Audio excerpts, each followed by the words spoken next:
Law, Love, and Lockup. It's a fascinating title, right? Because today we're diving into exactly that, this tangled mess where strict laws, messy human relationships, and the day-to-day reality of India's justice system all crash into each other. And we're going to see it all through the lens of one single, really profound court case. Okay, just listen to this quote. "The tough nut shall be crushed with humanitarian consideration as the hammer." I mean, wow, you just don't hear a high court judge talk like that every day, right? Crushed as the hammer. It's such powerful language. And this single quote, believe it or not, is the key to a story that's going to make us all ask, what is justice really for? All right, so let's dive into the case that sparked all this. And right off the bat, you're going to see a contradiction that is, well, it's pretty startling. I mean, just look at this. The contrast is just wild. On one hand, you have charges that are about as serious as they get, kidnapping and raping a minor. And this is all under a super strict law. But then, on the other hand, look at the outcome. The case is just dropped, quashed. And the reason? The court says they're living happily. So the huge question is, how on earth do you get from A to B? So what makes this decision so unusual, so controversial? Well, it all boils down to something called the POCSO Act. That stands for Protection of Children from Sexual Offenses Act. And this law is specifically designed to be tough, to protect kids. And here's the kicker. It explicitly does not allow for settlements. The law is meant to be black and white, totally rigid, no exceptions. So here are the facts of what actually happened. Back in February 2021, the case gets filed. The accusation is kidnapping and rape of a 17-year-old. But here's where it gets complicated. In the time between the incident and the court's decision, the accused and the victim, well, they got married. And not only that, they now have 2 kids together. You can see how that completely changes the whole picture, right? And this is really the heart of the whole issue, is this epic collision between the letter of the law, all strict and inflexible, and the messy, unpredictable, complicated reality of people's lives. So what was the judge thinking? This is the crucial part. The court basically decided to look past the rigid rules of the law and instead focus on the real-world outcome. The judge's goal wasn't just about punishment for a past crime. It was about the future. It was about trying to protect the peaceful family living of these 2 people, and, most importantly, the well-being of their 2 kids. Now, you might be thinking, okay, that's one weird, unique case. But what's so fascinating is that it's not an isolated incident. It actually shines a spotlight on a dilemma that the entire justice system is wrestling with, probably way more often than any of us realize.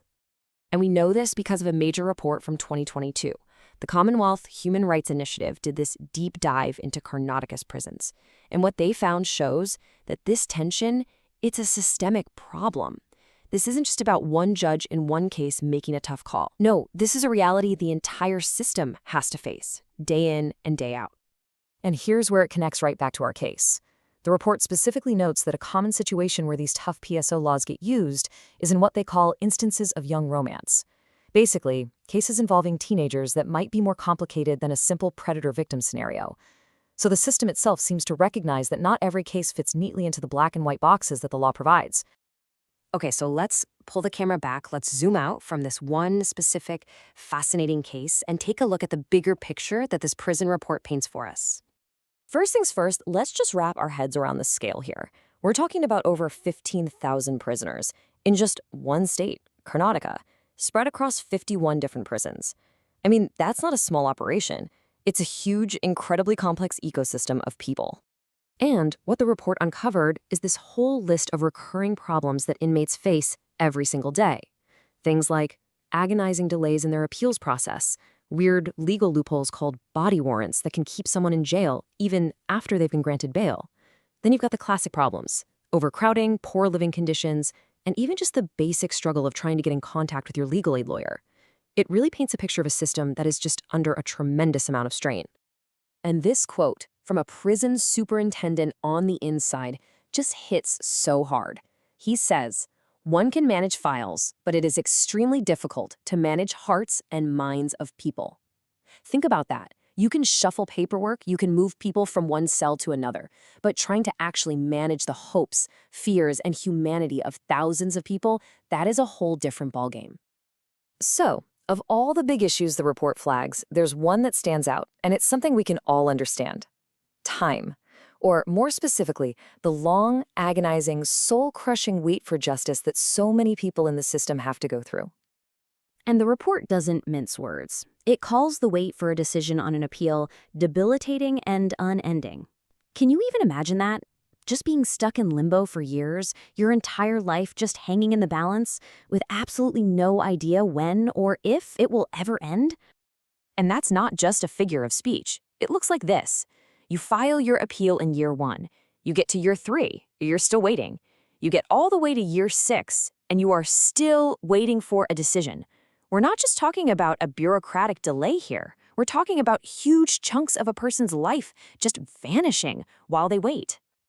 And no, that's not an exaggeration for effect. The report found that a typical standard wait time for a decision from the High Court is 5 to 6 years. I mean, think about the irony. For a lot of these prisoners, by the time the court finally makes a decision on their appeal, they've already served most of their sentence anyway. Okay, so this brings everything right back to where we started. We began with one judge making a very unconventional call in a very complicated case. And then we zoomed out to see a whole system that's just buckling under incredible pressure. And all of it really points to one single fundamental question. So let's go back to our judge. From his point of view, justice isn't just about the rules. Its purpose is to try and create the best possible future outcome. In this specific case, that meant making sure a family could stay together and that 2 kids would be okay. But now, let's bring in that other perspective from the prison superintendent. He's looking at his prisoners and saying, you know, a sizable proportion of these people are just one-time offenders. They made a mistake, but they're not likely to do it again. They aren't a threat. And that suggests that maybe, just maybe, the goal for them shouldn't be endless punishment, but rehabilitation. And so that's the question we're left with. When the black and white letter of the law smacks right into the messy, gray reality of human life, what is the ultimate purpose of justice? Is it just about enforcing a rule book no matter the consequences? Or is it something more? Something like what that superintendent said, a way to manage the hearts and minds of people.